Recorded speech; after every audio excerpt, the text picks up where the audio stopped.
Hey, it's Jess with Hardcore Carnivore, and today I'm going to teach you how to cook Wagyu steak.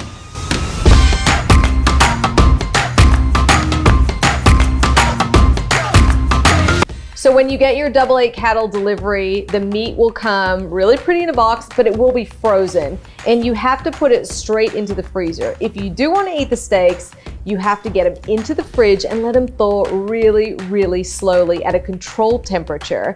Leaving them out on the counter or putting them in a vat of water is not a good idea. It really does affect the quality of the meat in terms of how it's defrosted. So you want to try and get it to be as slow and controlled a process as you can. So 8 cattle sell both full blood and A5 Miyazakigyu Wagyu. Today I'm cooking A5 Miyazaki, which is straight out of Japan. It's incredibly rich, it's incredibly marbled, and there is absolutely no way that you could put this stuff on the grill because all you would do is end up with a huge flame, and that's why pan searing is really important when it comes to that super fatty beef.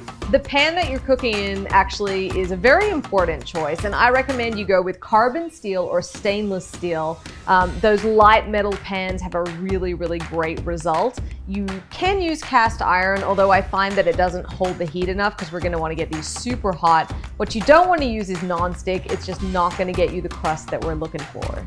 So here we have our gorgeous Wagyu ribeye steak. It's incredibly marbled, like ridiculously so. I'm really excited to cook this. We're gonna get this pan smoking hot. I mean, like, set all your smoke detectors off hot. It really does need to be searing hot. Then we're gonna cook the steak for 3 minutes on either side.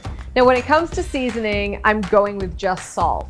And let me tell you something, I own a seasoning company. I'm very proud of all of my Hardcore Carnivore seasonings, and even I will tell you that this needs nothing but salt. There's a tremendous amount of flavor in the fat itself, and it really is a delicacy, so you just want the salt to bring out the flavor of the meat.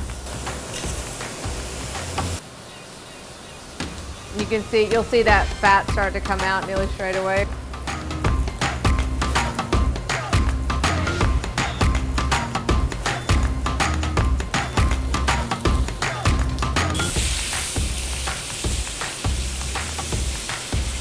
Well, that looks pretty good.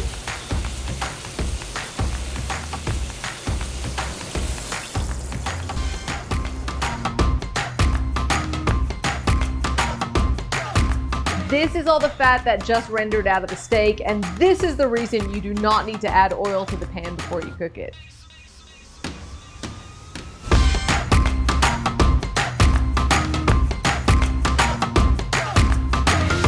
Here is our gorgeous ribeye. It is cooked to perfection. And don't worry if your meat looks a little bit pale.